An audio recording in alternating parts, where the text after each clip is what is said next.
Сайн байцгаана эрхэм үзэгчдээ, сайн байцгаана эрхэм бүсгүүчдээ. Тэгэхээр Баасан гараг хүрийн ороо хүрдэг бүсгүүчд нэвтрүүлэг маань эхэлж байна. Манай Одон Туяагийн Твиттерээр холбогдсон залуу бүсгүүчүүд оролцож байгаамаа. Тэгэхээр нэвтрүүлэг болгоныхаа төгсгөлд би хэлдэг Твиттерээр, Фэйсбүүкээр бидэнтэй холбогдоорой гэж. Тэгээ одоо бол хамгийн арчилсан манай нэвтрүүлэг маань одоо холбогдоод бүсгүүчүүдэд оролцуулж байна. Тэгэхээр энэ удаагийн нэвтрүүлгэнд бол их тийм сонин клубийнхнийг оруулж байгаа л да. Эрхчлөөний төлөө залуу бүсгүүчүүд гэсэн клуб байгаа. Тэгээ энэ клуб бол их тийм сонин клуб юм байна л да. Би урд нь бас би сонсч байсан. Тий, Өтрээний хөөрнөл гэдэг Америкийн нэгэн зохиолчийн бичсэн зохиолоор жүжиг тавьдаг. Тэгээ энэ жил 2 дахь удаагийнхаа жүжигийг тавих гэж байгаа. Ингээд энийгээрээ олсон орлогоо одоо хүчирхэл нийслэг төвд хандвалдаг ийм сайн дурын байгууллага юм байна л да. Тэгэхээр эхлээд яг өөрсдийнхөө байгууллагын тухай одоо клубийнхын тухай яриагаа эхэлсэн зөв болов уу гэж бодож байна л да. Бид хоёр бол өөрчлөлтийн төлөөх залуу эмэгтэйчүүд клубээс ирсэн.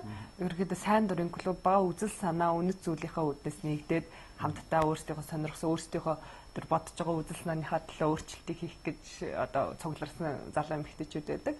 Тэгээд байгууллагадад 1 жил хагас болж байгаа. Хамгийн гол нь бидний үзэл санаа үнэт зүйл болохоор хүүсээс үе шалтгаалan эрхчлөөтэй тэгшэрхтэй байх тэрийг дээр бүх төвшөндөө сургалт хийн одоо ярилцлага уулзалт хийн жүжиг тавина хамтдаа одоо цагийг зугаалтаа өнгөрүүлэн тэ заримдаа одоо амрах сонирхолтой ч гэсэн амрах хэлбэрээр тэгээд хамт бүжиглэн дуулна ер нь сургалт бүхэл төрлийн юмыг хамт хийдэг. Тэгээ хамгийн гол нь өөрсдийн үндсэн ажлынхаа хажуугаар чөлөө цагаараа тэгэж үзэл санаагаараа нэгдсэн залуу эмэгтэй.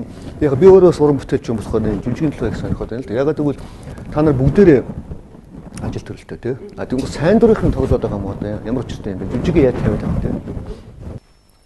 Энэ жүжиг маань өөрөө аяны хүрээнд явдаг. V-Day аян гэдэг байгаа. Тэгээд аян маань дэлхийн хэмжээний аян 140 гаруй улсад явдаг. Тэгээд манайх одоо 2 дахь жилдээ тавьж байгаа.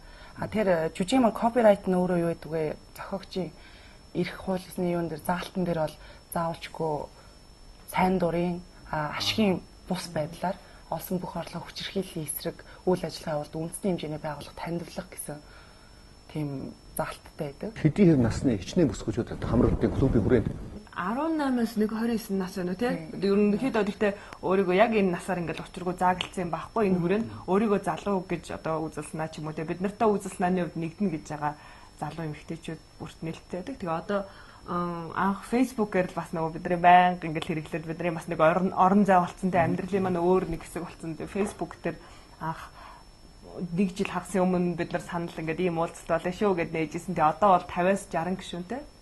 Тэгээд татвараараа клуб маань санхүүждэг. Өөрсдөө татвараа төлөөд өөрсдөө энэ орчныг бий болгодог. Тэрүүгээр бас планцлах. Залуу бүсгүүчүүд тийм ээ. Өөрсдөө ингээд өөрсдийнхөө сайн дураар бас өөрсдөө татвартай ямар нэгэн одоо үйлдвэрчний эвлэлч гэдэг юм уу нам эвсэл гэдэг шиг биш тийм ээ. Ингээд ийм бүсгүүчүүдийн клуб байдагт бол их баяртай байна л да. Би зүгээр чи чинь одон жилийн бас нэг залуусын төлөө заа гэж хэлийгээд нэг иймэрхүү чиглэлийн чи байна уу да нэг залуучуудын хүмүүжлийг өөрчлөйгээд нэг уулзалт том юм хийгээд байсан санагдах юм тийм. Тэгэхээр ер нь зөвөр энэ аливаа улс орнуудад хөгжлийг хурцсгадаг.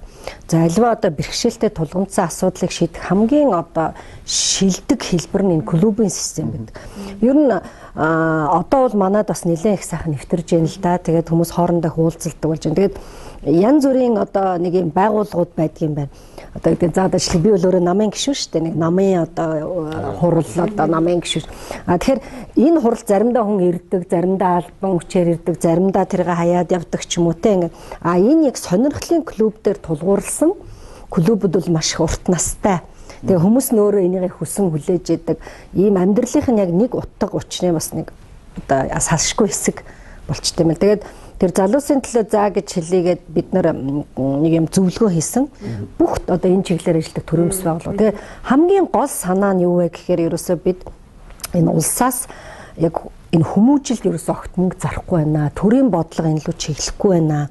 Одоо ингээд яг харж байгаараа яг ингээд энэ хүмүүжлийн асуудал ингээд хүмүүсийн хоорондын сонирхлын асуудал яригдаад эн чинь өөрөөсөө бас маш их сайхан хүмүүжлийн боловсрал, иргэний боловсрал авч байгаа шүү дээ. Энийг зөвхөн хэдэн төрийн бас байгууллагууд хийдэг. Тэгээ энэ төрийн бас байгууллагууд нь дийлийнх нь гаднаас санхүүжүүлдэг ч байдаг. Гэтэл одоо төр яагаад энийг анхаарч болтгоо юм те. Тэгэхээр энэ яг одоо хүний нөгөө зөв хүмүүнийг хүмүүжүүлэх, төлөвшөх гэдэг дээр бол энэ клубын систем бол надад их таалагддаг л да. Ер нь бол би бас өөрөө энэ клубын системүүдийг дэмжиж ер нь амьдралдаа олон ч клубыг байгуулж бас хөл дээр нь босгож ингээд үйл ажиллагаа явуулчихсан. Тэгэхээр клуб гэдэг бол их гоё санагдаад байна л да. Одоо жишээ нь залуучуудын тухай одоо их тийм хар юм л яригадаад байгаа шүү дээ. Баар саваар явж идэг. Тэгэл тэнд л шоудсан улсууд те оюутнууд болдгоо ерөөсөө ялангуяа баасан гариг бол одоо баас ахын төрсө өдөр гээл нийлээл уудаг те. Тэгэхээр та нар ч юм бол их сони юм ба шүү дээ. Ямар ч хинж өний тэггээгүй те. Өөрөөсөө ингээд фэйсбүүкээр танилцаал ингээд үзэл бодроо нэгдээд тэгээ бас ийм том жүжиг өдөр тавиад ингээд явж идэг тийм. Тэгэхээр одоо шин танарт ингээд нэг тэдх өдөр тэгин ингэн гэсэн наривчлсан дүрм мөрөн байх ба тийм.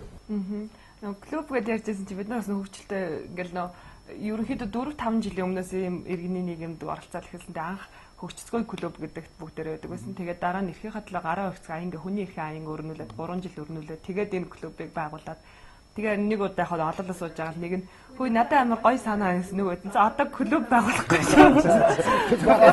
Тийм репортер клуб дээр номын клуб бас зарим нь хамрагддаг уулзаад номоо ярьдаг.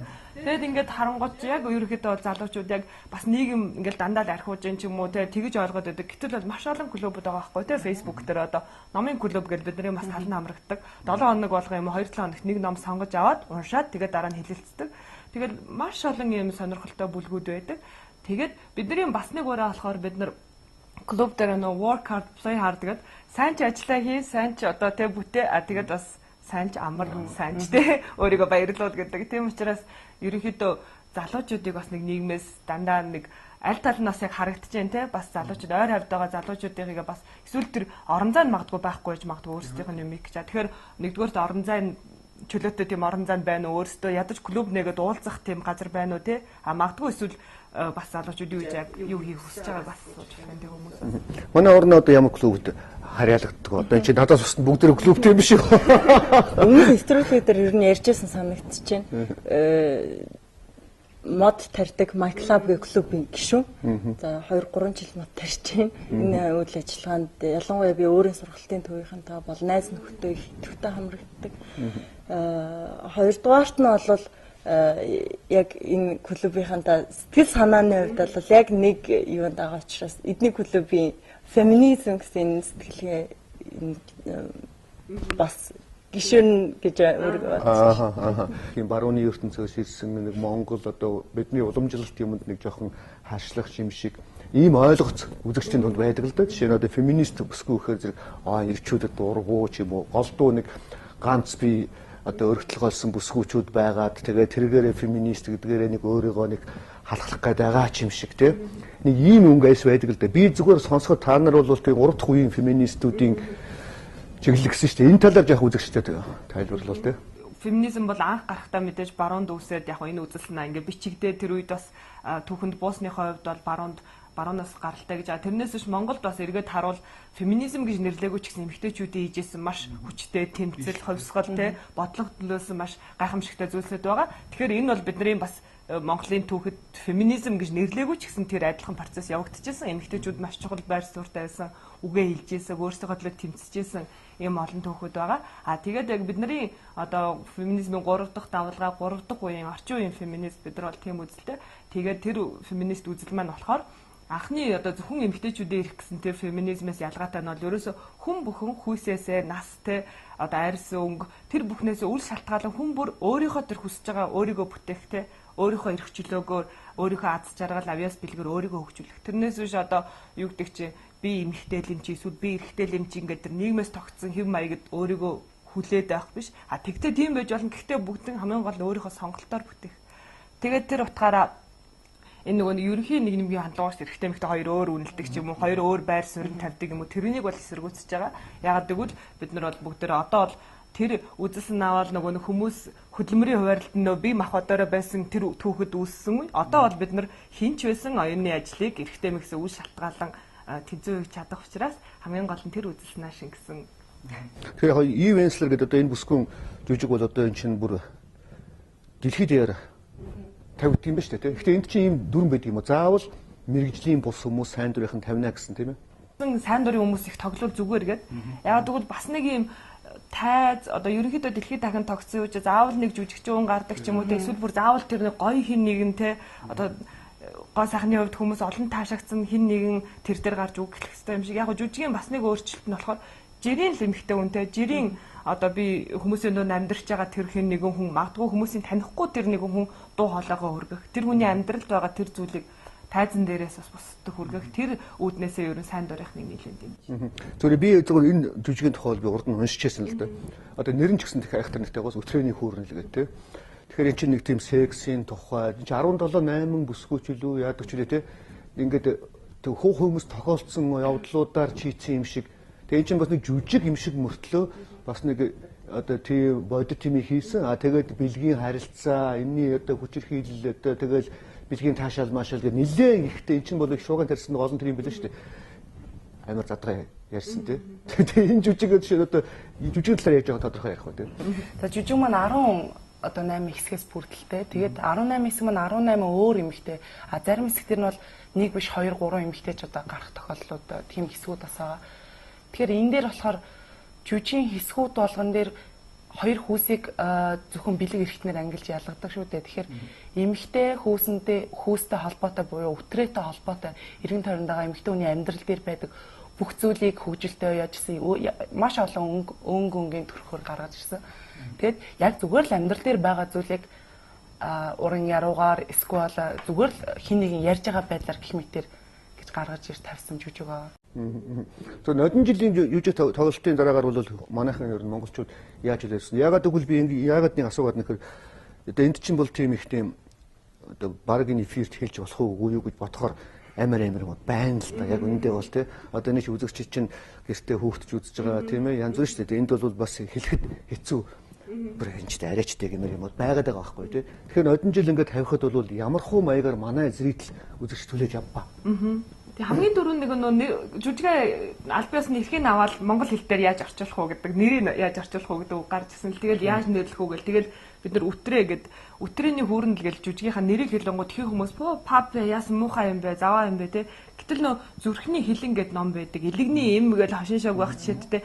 Гэтэл бидний нэг л эрхтэн байгаа байхгүй юу? Тэр зам маш чухал эрхтэнтэй бид нар тэрүүгээр дамжихгүй хорвоод ирэхгүй те.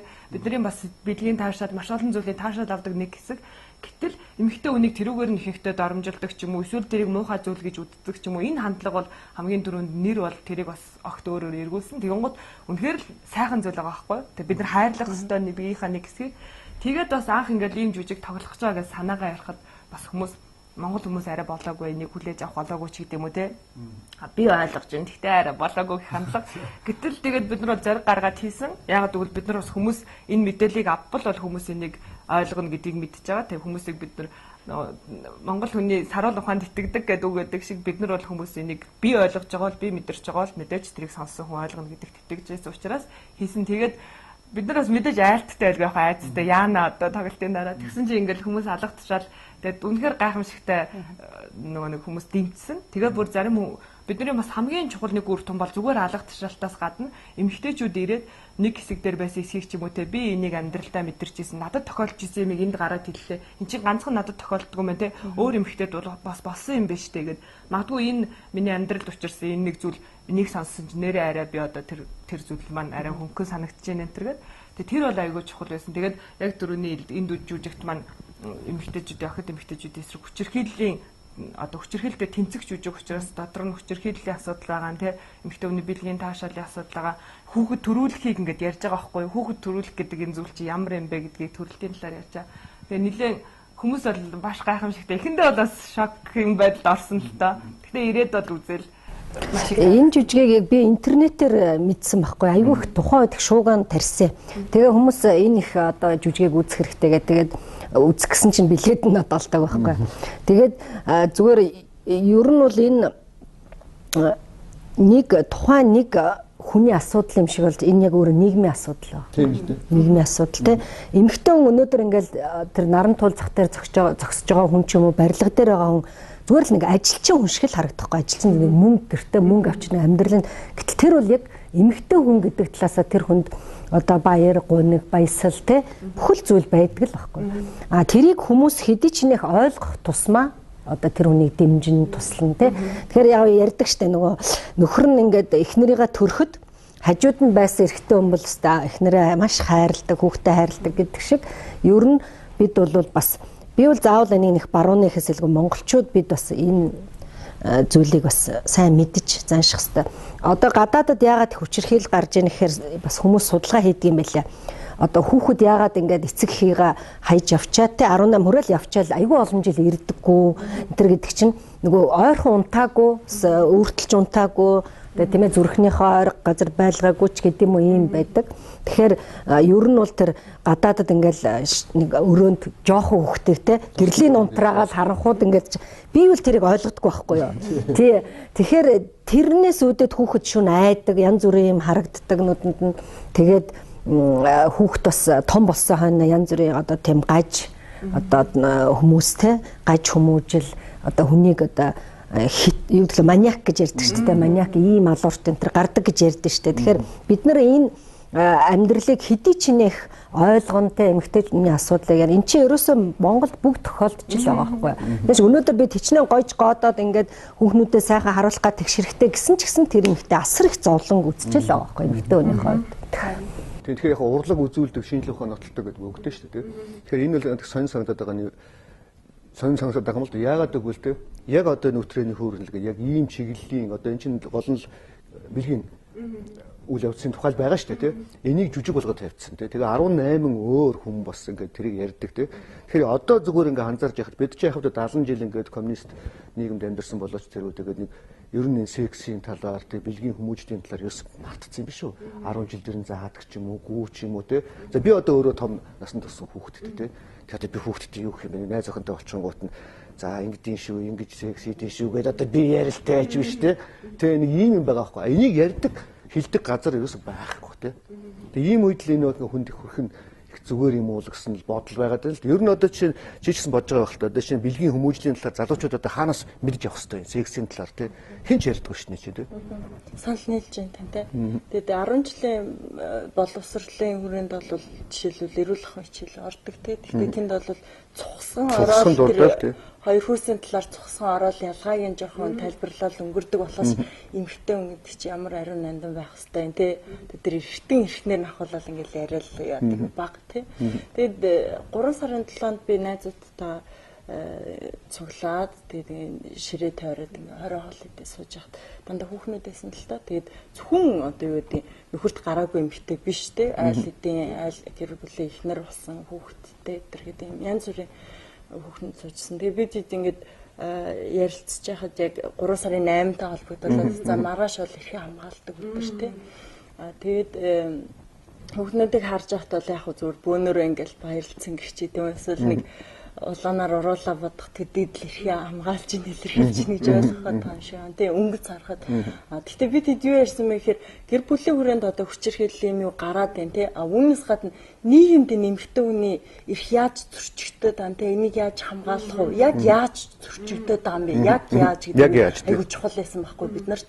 Тэрнээс нөхөр тэгж гин эмэгтэй хүн тийм хүнд хүчээр ажил эрхэлж гин цалин хөлн үнэлэгдэхгүй байх гэдэгтэй биш бид нар харцсангуй бас арчлан нийгэмд амьдраад 20 гаруй жил болж гин тий. Тэгэхээр одоо үед эмэгтэй хүн тодорхой хэмжээнд хөдөлмөрлөх эрх нь байна. Тодорхой хэмжээнд цалин хөлс үнэлүүлж гин тий. Боловсрох эрхтэй байна тий. Ялгаахгүй эрхтэй хүмүүстэй адил дээрээс нь гэр бүлээ төлөвлөх тэр одоо эрхэн тэр эмэгтэйнд байгаа хгүй хэдэн насндаа хүүхэд гаргах уу тий одоо гих мэдчлэн иймэрхүү эрхүүд нь basic одоо үндсэн эрхүүд байгаа боловч яг нийгэмд Монгол эмэгтэй эрх нь яаж зөрчигдөд байгаа юм гэдэг юм асуулт гарч ирсэн байхгүй энэ дээр та бүхэн юу гэж бодож байна? Одоо шил танд юу юм бэ? Төрөний нөгөө нэг асуулттай холбоодлоход нөгөө нэг бэлгийн боловсрал гэдгсэн шүү дээ тий.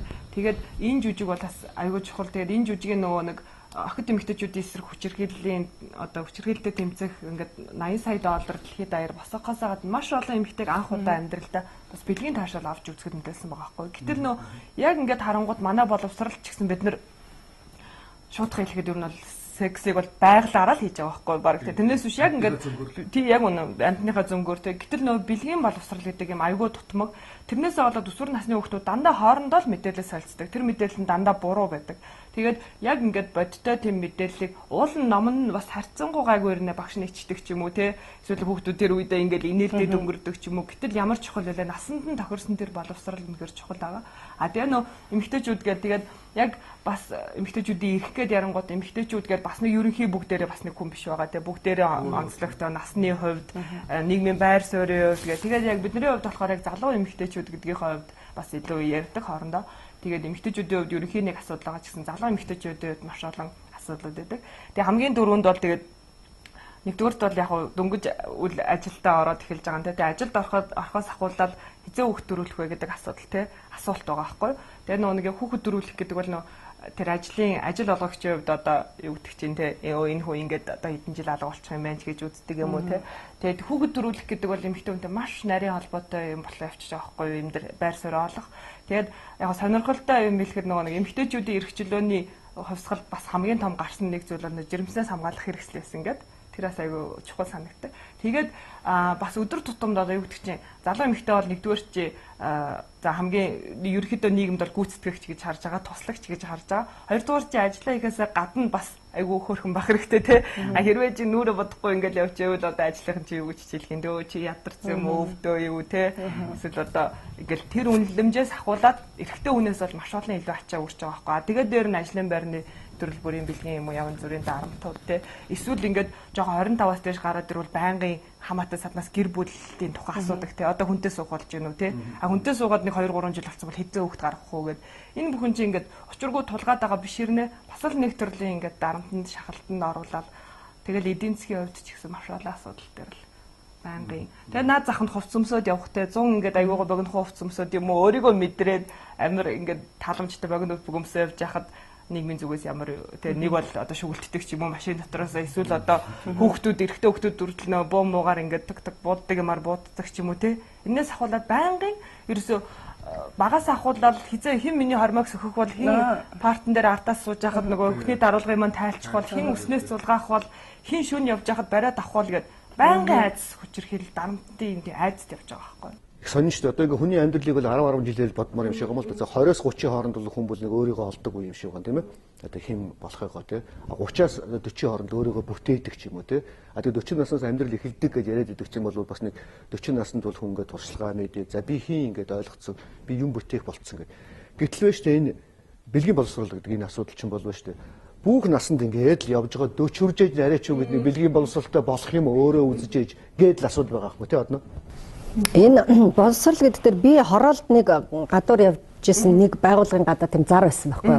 Одоо тэдэн сарын тэдний өдөр сайн аавын сургалттай, сайн ээжийн сургалттай гэдэг. Тэгэхээр хэрэг дурлаад яваад орсон чинь тэр Евангелийн сүм гэж байд юм байна. Тэднийх нь тийм сургалт хийдэг юм байна. Тэгээд дарга нь асуулаа ямар хичээл заадیں гэсэн чинь үгүй одоо бүх хүн хуульч болох албагүй, бүх хүн эдийн засгч бүгд сайн аав болох ёстой, сайн ээж байх. Монгол нэг гэр бүлийн сайн сайхны нийгэмлэг гэдээ байдаг.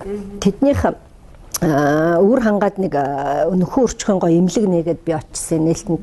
Тэгэхэд тэнд нэг таалагдсан юм гэхээр сайн дурын бахан нутгийн ингээд залуучуудыг элсүүлчихдээ байна. Тэгээ тэр залуучуудаа сургалт хийгээд одоо яг нөхөн өрчхөө бэлгийн одоо харьцан боловсрал эзэмшүүлээд тэр хүүхдүүд нь нөгөө өөрсдийнхөө орон нутгийн хүүхдүүдэд тэрийг ярихлаар илүү хүүхдүүд амархан ойлгод юм байл да. Нэг багш ирээл том хүн ирээл зааснаас зүгээр тэр хүүхдүүд дундаа тий гол одоо санаа бол янз бүрийн одоо ирээдүйн нөгөө бэлгийн халдварсан өвчнөөс сэргийлэхтэй доохоос сэргийлэх тийм одоо яаж гэр бүл төлөвлөлт энэ төр дээр бол маш их тийм гоё зөвлөгөө өгдөг. Тэр эмнэлэг нь өөрөө бүр яг олон улсын стандартад нийцсэн. Тэгээд ийм тусламжийн утас ажиллаулдаг юм байна. Тэгээд тэр хүүхдүүд өдөр жижүүрлээд тэгээд нэг хүүхэд ингээ ярихаар хүүхэд нь хариулахлаар айгүй ойлгодог. Тэгэхээр бол энэ имлэгийг бол барихад бас гадаадын донор мөнгө өгсөн байгаа байхгүй. Тэгэхээр ингээд дандаа л нэг гадны хүмүүсээр л ингээд бид хүмүүжлээ хийлгээд байгаа байхгүй. Төр яагаад ингээд тий анхаарад нэг хэд нийслэлт ч гэсэн одоо би сууж яа ерөөсөө юу ч нийслэлийн иргэдэд тэр боловсрал дээр нэг төрөгч байхгүй. Ясвал мөнгө байхгүй. Одоо тэгэл Төрөн тэр утсаар ярьж штэ тий. Ийм ч юм л одоо гадны оронд ч бүр жирийн биш үү тий. Одоо жишээ 1950 гээл одоо нэг бид нар лавлах байдаг штэ тий. Тэр лавлахтай л адилхан одоо ингээд өөрийнхөө миний одоо хувийн асуудлаар тий. Ялангуяа тий бэлгийн хүмүүжлийн асуудлаар би ингээд юм аа би одоо насандаа бол дур ханж үзээгүй энийг яах вэ хийх вэ гэд яг ийм байна л да. Энд чинь эмзэг сэдв болохоор хүн ингээд тэрийг ярих гээл эмчтэр очоод тий. Очоод ингээд очоор зогсох юм хэцүү. Тийм болохоор зэрэг утсаар ингээд асуучдаг. А тэр утас нь яг одоо нөгөө төлөвтэй утастай. Тэгээд нөгөө цааталт нь яг мэрэгжлийн одоо сексологчд ч юм уу эсвэл психиатрууд ч юм уу яг мэрэгжлийн хүмүүс байж байгаа юм байна л да. Тэгээ хариулцдаг тий. Ийм шин танай клубын хэмжээнд цаашаа явах мох болцоо байдаг юм уу? Ягаад гэвэл ийм манай дуулдаггүй шүү дээ. Тий, ерөнхийдөө бас тийм юм бид нар ч их сайгүй дутагддаг. Тэгээ бид нар ч гэсэн нэр бие биенээсээ асуухаар бүгдээрээ мэдэхгүй тийм юм уу тий. Тэгээ ингээд хоорондоо ярилцсангууд асуудлууд байгаа байхгүй юу? Асуудал огт байхгүй ингээд бид нар ингээд бэлгийн боловсролын асуудал төр ч юм уу ингээд асуудал байхгүй бүх юм гоё биш байгаа. Мэдээж ярангууд хүн болгонд янз бүрийн асуудалгүй ч юм аа.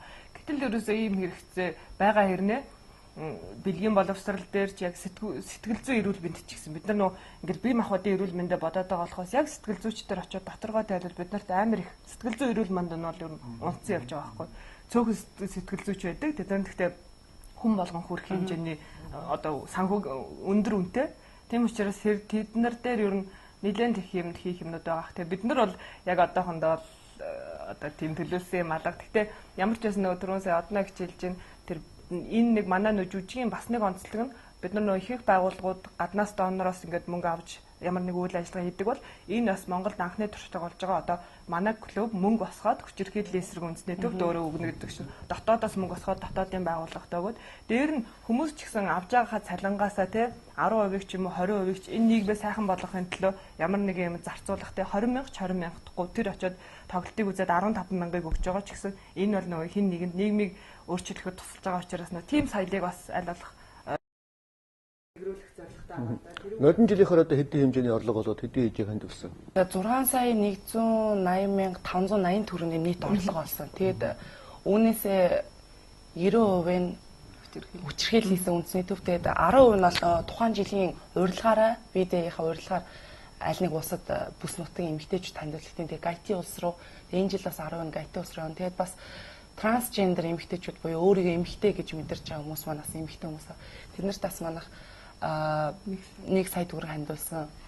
Энэ жилийн төлөвлөгөө ямар ах вэ? Энэ жилийн манай төлөвлөгөө бол бид нар бол хүчирхийллийн эсрэг үндэсний төвдөө дахин хандуулна. Тэгээд өнгөрсөн жил бол бид нар нөгөө аюулгүй нөгөө байрны тохиол хамгаалтанд зарцуулагдсан. Тий. Одоо энэ жил болохоор бид нар аюулгүй тээвэрт яагаад тэгэхээр тухайн нөгөө нэг хамгаалах байранд байгаа хүүхдүүд нь хичээлдээ явах, эсвэл шүүх хурал руу явах замд нь халдлага өртөх гэх мэт ийм зүйлүүд их тохиолддог. Тэгэхээр тэнд хамгаалах аюулгүй тээвэр хэрэгтэй байгаа. Тэгээд бас наривчлыг хийж болох бас байхгүй. Энэ жил бол тоглоно шүү дээ тий. Энэ жил тоглохт нь л үзье. Одоо хэзээ тоглох гэдэг вэ? 3 дугаар сарын 31-нд 4 дугаар сарын 1-нд. Одоо энэ чигээс 10 хоног гэдэг. Тий 10. Тэгээд тий. Маш их сэтгэл догтлоод бэлдээ. Тэр хүмүүсийн хувь нэмэр гэдэг чинь их гоё тий. Одоо хүн тэр билетийг авснаар бас тэр хүчирхийллийн эсрэг төвд. Тэр би Солонгост очиод нэг Солонгосын бас одоо хүчирхийллийн төвөндөө энэ байгууллагатай ингээ харьцаа тогтоогоод манай Иргэн та баялаг сан гэдэг одоо бид харилцаа тогтоогоод судалж ирсэн. Тэгээд ирээд тэр байгууллагыг бас нэлээд сурталчилсан. Ягаад тэгэхээр тэр байгууллага бол Солонгост амьдардаг гадаад эмэгтэйчүүд эрхийг хамгаалах төв. Тэгэхээр өөрөөр хэлбэл манай Монгол эмэгтэйчүүд одоо ингээд маш ихээр ингээд хүчирхийлд өртөөд хаашаа хандхаа мэддэггүй. Паспортын нөхөр нь хураагаад авчдаг. Тэгэл очиод нөгөө эмэгтэйч хэл ус мэдхгүй зарим. Тэгэхээр хаашаа хандхаа мэддэггүй учраас тийм шууд 24 цагийн ажиллагаатай утсууд байж идэг. Тэгэл ингээд монгол хүн ярингуут монгол орчуулагчтай ярингуут монгол орчуулагч тэнд сууж байгаа. Тэгээ тэр хүнийг бас яг одоо аюулгүй хэлбэрээр тэнд авчрах те таксинд одоо яг тэнд гэж хэлэхэд таксинууд нь бүгд тэр байрыг мэддэг. Тэгээд таксинд суугаад тэр хүн тэр байран дээрээ л бол бүх хамгаалтанд орчиж байгаа. Тэгээд тэнд нь бол одоо байр, тэгээд эмч тийм ээ. Тэгээд бүр одоо хуульчтай, сэтгэл зүйч. Тэгээд тэр хүн одоо паспортгүй бол паспортыг нь одоо тийм ээ олгож өгөх. Ингээд энэ үйлчлэгээ. Тэгээд хамгийн гол нь тэр нь зүгээр гадны байгууллагаар санхүүжих биш. Солонгосын гэр бүлийн яамны 100% санхүүжилтээр байгаа хгүй. Тэр Солонгосын гэр бүлийн яам тэр хүчирхийллийн төв зөвхөн өөрийнхөө эмэгтэйчүүд анхаар зогсоогүй бас гадаадын эмэгтэйчүүд эрхийг хамгаалж байгаа байхгүй. Манай хүчирхийллийн эсрэг төв нь ямар хөө байдалтай байдаг юм? Манай хүчирхийллийн эсрэг үндэсний төвч одоо 15 жил болж байгаа юм байна лээ. Тэгээд орон нутгуудад бас хамгаалах байртай. Тэгээд улсаас яг гэрээлээд бага хэмжээний мөнгө өгдөг. Гэхдээ жилд 20 сая төгрөг өгдөг. Тэр нь одоо орон нутгийн бүх байрнуудад хоол, унд, тог тэ ажилтан гэж хүрэлцдэг. Тэгээд ерөнхийдөө бас гадаадын тусламжаар бас ерөнхийдөө санхүүжээд явдаг. Тэгээд яг тэгээд сайн жишээнүүд гарч ирж байна л да. Тэгэл манай найзууд жишээ нь ч юм уу те энэ жүжиг явсны дараа ч юм уу надад нэг хүүхдүүдийн тоглоом байгаа, надад хувцас байгаа гэд хүчирхийллийн эсрэг үндэсний төвд өгөх ч юм уу. Зарим тохиолдолд нөхрөн зодсон тохиолдолд өвөл гэрийнхээ хувцастаа гараад гүйгч тохиолдол гардаг учраас тэнд бол янз бүрийн бүх зүйл хэрэгтэй байдаг. Тэгээд нөгөө дөрөвний яг энэ солонгосын жишээ шиг тэгээд бас төр засаг нь яг бодлогоороо дэмжихээс гадна тэр нөө Америкийн жишээ ингээд бус улс орны жишээ бол хэрвээ заавал одоо хүчирхийллийн эсрэг бас үг хаалбгүй те өөрийн итгэж байгаа тэр ямар нэгэн зүйлдээ өөрийн дэмжих гэсэн зүйлдээ хүн бүр баг ч гэсэн тийм одоо сайн дурын үйл ажиллагаа их айгуу чухал юм билээ. Тэгээд Европын боловсролын систем, Америкийн ч гэсэн одоо оюутны нэг кредит цаг нь те эсвэл одоо бас оюутныг их сургуульд сайн их сургуульд орох нэг үнэлэмж нь сайн дурын үйл ажиллагаанд оролцож ирсэн үү те ямар нэгэн юмд ямар нэгэн ашигын бус зорилгоор өөрийнхөө хүслийн нэмэлтээр оролцож ирсэн үү гэдэг нь маш том шалгуур байдаг. Тэгэхээр одоо энэ клубүүдийг хараад хахад манай залуучууд бас тэр соёл сууж эхэлж байна те. Зүгээр яг одоо энэ сайн дурын одоо байгууллагууд бол бас харьцангуй сүүлийн 20 жилд бас нэлээд их болцсон шүү гэн тийм тэнтэй. Тэгэхээр яг танай энэ юу бол надад таалагдал ягаад гэвэл жүжиг хийгээд тэргээр олсон орлогоороо бас тэр хүчирхийллийн эсрэг төв рүү хандаад явна гэдэг. Тэгэхээр яг бас л одоо энэ нэвтрүүлгээр одоо би тантал ярьдаг юм л да. Нэг зүйл байгаа юм л да. Манай энэ төрөл одоо бас л нөгөө л эмэгтэйчүүдийн оролцоо бага багаас л болж байгаа байхгүй тий. 20 сая төгрөг аваачаад хүчирхийллийн эсрэг төвд өгнө гэж одоо юу яриад байна те. Энд ч одоо өөрөөсөө болохоор тэр 3 тэрбум төгрөг хармалчаад тэгээ хүчирхийллийн эсрэг төвд 20 сая өгж яадаг те. Энэ тэгээд нэг наадмын юу ч нэлээ нэг бүр 50-60 саяар нь нэг зөвхөн нэг Нью-Йоркч 200 сая. Тийм шүү дээ тийм. Тэгэхэд чинь одоо Монгол улсынхаа одоо бүсгүүчүүдийн төлөө одоо хүчирхийллийн эсрэг төвд 20 сая төгрөг өгөө тэгээ өөрөөсөө болгоо гэж сууж идэг. Энэ бол арай дэндүү байгаа байхгүй. Бас энэ чинь юмд чи учир байна шүү дээ тийм. Тэгэхээр ядаж 200 саяг өгчхөж сууж байгаа бол бас өөрөө шүү дээ. Өөрөөсөө болохоор 3 тэрбумыг хармалчдаг тийм. Ийм л юм байгаад байгаа юм л да. Зүгээр яг энэ нэвтрүүлгийн зорилго ч биш л дээ. Зүгээр яг энэ нэвтрүүлгийг хөтлөж эхэлсэн цагаас хойш миний ярьдаг юм бол бүсгүүчүүдийг одоо энэ төрлөө оруулаад өгөөч. Тэнд чинь дан ирчүүд байна шүү. Эр хүн чинь яг энд бол бас бурууч бас биш л дээ. Эр хүн чинь ер нь нэг тийм бүдүүн төмөн амтан байхгүй юу. За би өөрөө их хөвлийн гишүүн байж бодъё л да. Тэгэх юм бол хүчирхийллийн эсрэг төг тэр одоо нөхөртөө алгадуулчаад гүйж очдог газрыг яахын гэхэл маягаар хандна шүү дээ эр хүн чинь те. А эмэгтэй хүн бол өөрөө янз бүрийн үдсэн байгаа. Хүүшээ нэрээ яг ийм үед би яах ёстой юм бэ гэдэг. Арайч 20 сая төгрөг өгөхгүй байх л та. Бас нэг арай л жоохон өөр болох байх те. Их мэтийн юм л байгаад байгаа юм л да. Тэсээ урнаач юу бод ямар бодолтой байна. Ви гэхээр манайханд бол Victory, Valentine's Day гэдэг яадаг. Тэгэхээр энэ бас Vagina Day болж тарж байгаа байхгүй тийм. Тэгэд гадны тэр яг энэ миний ажилтдаг салбар жишээлбэл яг энэ загварын салбар өдр гэж ярих юм бол Marie Claire сэтгүүлээс одоо жишээлбэл бас яг бүхний хорт авдартай эмэгтэйчүүд зариулсан яг юм буйны сан юу өдр бол байдаг байхгүй. Тэгэхээр жишээлбэл яг загварын ертөнцийн ярих юм бол энэ яг өөрөө одоо тэр сексийн хувьд одоо тэр дарамт юунд ордог бас яг юм салбаруудын нэг байж болох. Тийм шүү дээ. Ер нь тийм. Яагаад гэхээр одоо юу гэдэг ажил хөдөлмөр нь өөрөө олонний нүдэн дээр илээдэг. За дээрэс нь яг тэр эмэгтэй хүнийг бид нар өмнөх нэвтрүүлгээр ярьж ирсэн тэр секс объектлаас нь хардаг салбаруудын нэг бол ялцчих нь болчиход байгаа байхгүй тий. Секс объектлаас нь харна гэдэг. Энэ үл яг одоо бүх дэлхийд л байгаа л юу л дээ. Хандлага л да. Тэрнээс ганцхан манайхан л эмэгтэй хүнийг секс объект гэж харж байгаа биш тий. Тэгэхээр яг энэ жүжигээр бол энэ жүжигийг бол одоо би бас үзье гэж бодож байна л да. Тэгээ үзээгүй л дээ. Би сонссон л да энэ тухай бол зөндөө бол нэтээр ч гэсэн тий. Тэгээ ингэ үзээд ирэхэд бас их тийм өөр бодолд хүрэх болов гэсэн бодол байна л да тий. Зүгээр яг дахиад би нөгөө феминизм гэдэг тал руу орчих л да тий. Яг феминист хүн гэж яг одоо чи өөрөө би яг ийм феминист хүн гэж хэлэхэд товчхон хэлээд юу хэлэх вэ? Simone de Beauvoir Францын сэтгэгч тэр эмэгтэй хэлсэн байдаг. Эмэгтэй хүн төрдөггүй, эмэгтэй хүнийг бүтээдэг гэх. Тэгэнгუთ нөө нийгэм бүтээчихэж байгаа байхгүй юу? Энд хараад энэ охин байна гэдгээс эхлээл ягаан өлгийн авахаас хуулаад энэ ийм л байх хэрэгтэй, ийм л байх хэрэгтэй. Тий. Гэтэл үнэ хэрэг дээр би ягаан өнгөнд дуртай юугүй юу гэдгээ тий бас мэдэхгүй байхгүй юу? Би гэтэл өөр хүн байсан бол яг намайг ингээл эмэгтэй учраас л чи юм байх хэрэгтэй гэсэн хандлагууд ингээд амар их ирээд байдаг. Тэрнийг давж гарах гэсэн миний мэрбэлзэл бол миний феминизм. Би шал одоо бидгээ хоцрогдсон болоод тэр юм уу одоо орчин үеийн залуучууд би бол ер нь жоохон тийм одоо бодод хуучинсагч үзэлтэй гэх юм уу те ер нь бол одоо эмэгтэй хүн бол ер нь яг эмэгтэй хүн шиг л байх хэвээр эмэгтэй хүнийхээ үүргийг маш сайн гүйцэтгэдэг байх хэвээр л гэж хэлэх гээд шүү дээ. Эрэгтэй хүн бол одоо яг энэ эрэгтэй хүнийхээ үүргийг гүйцэтгэх хэвээр гэр орноо авч явах хэвээр улс орноо авч явах хэвээр те. Өнөөдөр яагаад эмэгтэйчүүд ингээл эрчтэй тулсраг үнэхээр амьдрал нь юм болохгүй байгаа болохоор л ингээд байгаа болохоос надад бол ер нь хүнийх байглаасаа нэх гажаалах. Тэгэхээр би нэг жишээ хэлье л да. Одоо энэ Солонгост ингээд залуучууд гарч яана л да. Ингээд цүнхэндээ эмэгтэй хүний косметикийн хэрэгсэл авч явдаг, нүрээ буддаг. Тэгээд ингээд үсээ ургуулад эмэгтэй хүний цүнх барьдаг мод гарч байгаа байхгүй. Тэгээд зарим нь ингээд харахаар нөгөө ингээд жүжигч чинь ингээд нүур ам ингээд засвартаа ирсэн эмэгтэй хүнээс ялгаа байхгүй.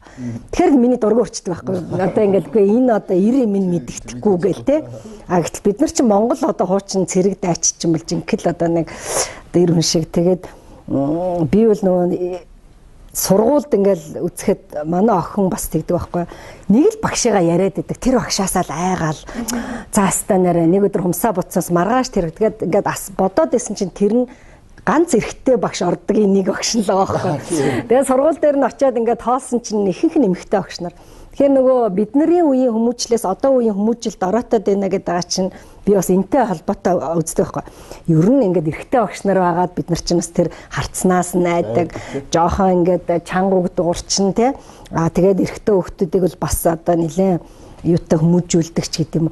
Тэгэхээр нөгөө хитрхийн энэ нөгөө сонголт өгөөд эрхчлөөг нь өчгөр нөгөө чанарын юм надад байхгүй юм шиг л нэг санагдаад идэг байхгүй юу. Тий. Одоо ингээл би хүүхд гарахгүй гэл ингээд хэлчихвэл одоо яах болж гэн те. Нэг тийм зөв мэдгүй одоо би хуучинсаг үзэлтэйж магадгүй уучлаарай те. Тий. Тэгээ бид төр хоёлаа ингээд хитвэтэй твиттерчд байхгүй. Тэгээ твиттерээр бас ингээд үе үеийн бас ялгаа гардгийн хүмүүсийн үзэл бодлоо ингээд тэрийг бол би бол хүнддэг чинь л да. Тэгтээ зөвөр яг хүн бүхэл өөрөө өөрөө. Одоо энэ твиттер, фейсбુક үүссэн сошиал их тийм сонин тийм холбоос бий болчиход байгаа юм шүү дээ. Би бол нэлээд хэдэн жилийн өмнө шинэ барууны оронд амьдарч яхад боддог байхгүй. Хүүхэд нь ингээ өрөөндөө түгж алга болчихдог. Энэ танай хүүхэд одоо юу хийгээд байгаа юм? Бүү мэд те. Тэгээд гарч ид нэг хоол ич хуцаалга болчихдог те. Тэсэн чинь хөрх ингээл энэ нөгөө твиттерээр л одоо иймэрхүү юмар харьцаад байдаг гэсэн юм л. Энэ ингээ гаднаас нь харахад ингээ нэг юм ухаан суугаад байгаа юм шиг мөлөж ингээд илхийтэй бүгдээ холбогддог те. Жишээ нь одоо энэ удаа тэгэхэд нэвтрүүлгийн зочин өөрөө ингээд одногийн чиглэлээр дамжиж ороод ирэх чинь те. Энэ бас их залуучууд сүүлийн үед их нөлөөлж явах шиг байна тийм ээ. Тэгээд ойролцоо бодолтой хүмүүс нэг бүлэг блок болдог тийм клуб болдог гэх юм тийм тийм. Гэтэ бас нэг юм бодож байна л дээ. Танад ингээд 50 60 гаруй өсгөөчүүд залуу өсгөөчүүд байдаг гэж тийм. Тэгэхээр өөрийнхөө амьдралыг болгоцсон хүмүүс л ингээд зав гаргаад бас тэгээд тэрнээсээ бас илүүчлээд өөрийнхөө цаг гэдэг чинь бас өөрөө мөнгө шүү дээ тийм. Ингээд яваад байдаг л баах гэж би бодож байгаа л дээ. Тэрнээс ингээ өөрөө 3 4 хүүхэдтэй тэр гэр орон хэцүү байгаа хүүхэн болвол танад очиод нийлэх нь хаашаал бол тийм. Тэгэхээр ямар хэмжээний маягийн хүмүүс байгаад зоглож байгаа хүмүүс. Янз бүрийн мэрэгчлээ, янз бүрийн хүмүүс байна. А тэгтээ яг мэдээж бас амжиргааны түвшнөөс ч гэдэг юм уу эсвэл ар гертнээгаа дарамтаас хамаарат тухайн хүмүүс бас цаг зав гарах нөхцөл нь одоо мэдээж өөр. Жишээлбэл би одоо маш хэцүү амьдралтай байвал клуб зарцуулах цаг бол надад байхгүй болчих واخ тий.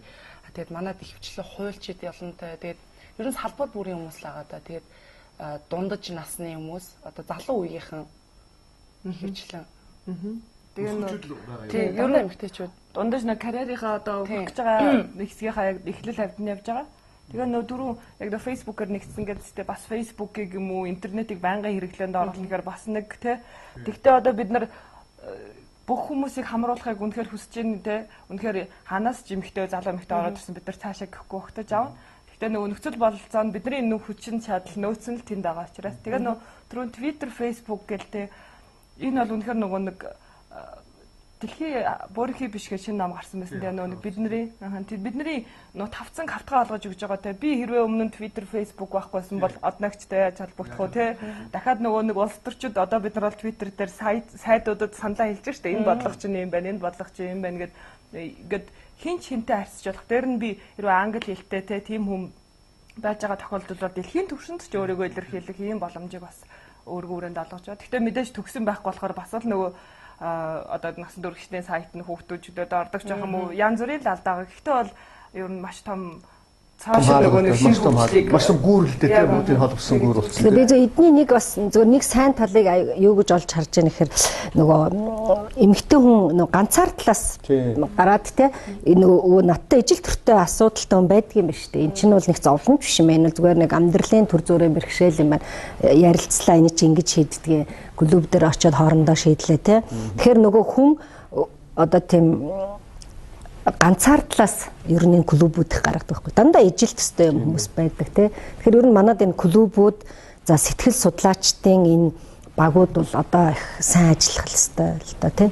Хүн амын чи 50% нь эмэгтэйчүүд байгаа шүү дээ. Холбоотой асуудлыг шийдвэрлэхэд оролцох нь чухал байгаа байхгүй юу? Тэр цума заримдаа ер нь айгүй эмэгтэйчүүдийн нарийн асуудлыг эрэгтэйчүүд шийдэх тохиолдолд ихэнхдээ маш мэдрэмжгүй шийддэг. Одоо жишээ нь хүн амаа өсгөх бодлогын тухай айгүй их яригддаг болсон шүү дээ. Одоо ер нь одоо бид нар чинь гэтэл үнэн эрэг дээр нөгөө шийдвэрийг гаргаад байгаа үзэл баримталтай хөгжлийн үзэл баримтлалыг гаргаад байгаа эрэгтэйчүүд маань төрөх эмнэлэг нөхөн үржихийн үйлчлэгээ ямар байгааг мэдж байгаа мó те эхнэлхэст очиж хөвтөж үзээгүй те гэтэл нөгөө нэг ямар мэдрэмжүүд ямар хэрэгцээнүүд тэнд байгааг хинч мэдэхгүй л байгаа байхгүй.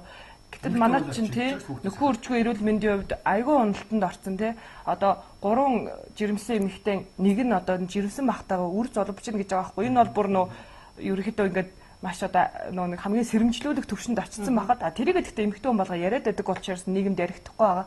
Яа одоо юу гэдэг чинь би одоо ингэчлээ гэдэг эмэгтэй хүн болго ярьж явж чадахгүй. Тэгэхээр ийм асуудлууд айгүй их байхад хинч тэрнийг анзаарахгүй те хинч тэрэн дээр бодлого хийхгүй ээж орон зай орчин байхгүй байхад л их хүүхд төрүүлэх тухай яриад байдаг.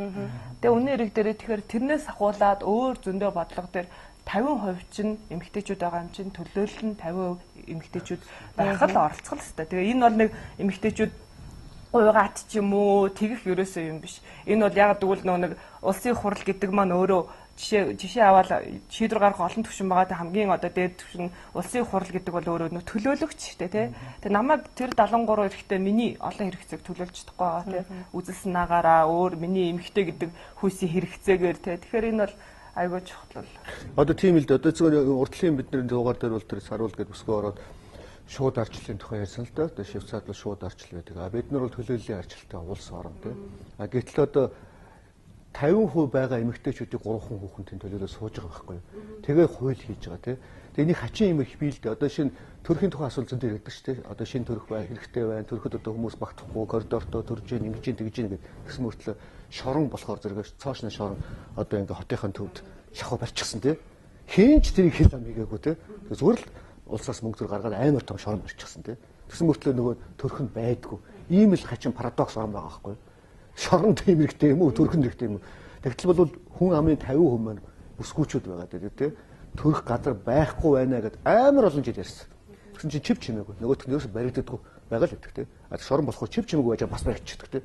Ийм л хачин орн байгаад байгаа. Яг нодлон жингээл нэг сургууль байгуулъя гэж ярьсан шүү дээ. Хүмүүжлийн сургууль гэдэг яваад баах их хурлын гишүүд тал ёо ядна болтой чи юу хийх гээд байгаа юм бэ гэд тэгж байгаа байхгүй. Гэтэл наад хэдэ чи яаж наана ингээ хамруулах гээд байгаа яаж хаших гээд байгаа энэ олон залууч. Тэгсэн хэрнээ нөх хэрэг хийцнийхэн дараа өчнөө тэрүүн дөрөг заргаал тэр шин шоронгийн барайл тэнд аваачаад бүүн. Гэтэл тэрний чинь нэг 10% та тэнцэх мөнгийг наан нэг гой сургууль бариад те 7-7 хоногор тэр эрүүл мэндийн боловсролын төсвөр хатуужлын боловсролын ингээд олгоод ингэдэг бол өнөөдөр тэр хүн шал өөр л болох байхгүй. Тэр хэдэн хувь нь тийшээ очих уу очихгүй гэдэг байгаа байхгүй.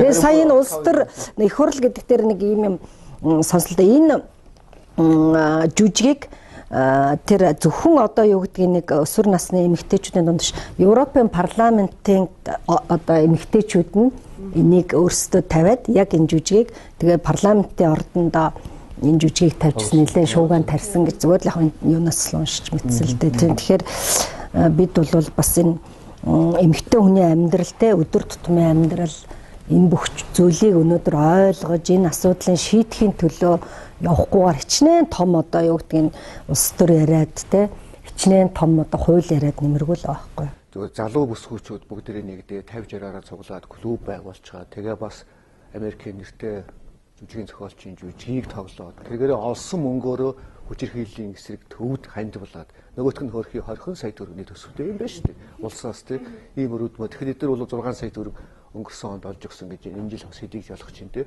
Тэгэхээр энэ бүгдээс манай нэвтрүүлгийн зорилго маань одоо энэ нэвтрүүлгэд нэг том зорилго гэдээ байхгүй л дээ. Гэхдээ бүсгүүчүүд тандсан нэвтрүүлэг тийм ээ. Одоо манай бүсгүүчүүд урд нь орж ирсэн. Одоо энэ нэвтрүүлгийг хөтлж ирсэн цагаас хойш ч гэсэн би бүсгүүчүүдэд л хэрэгтэй эмийг л тий бүсгүүчүүд нэг хайртай болоод байгаа.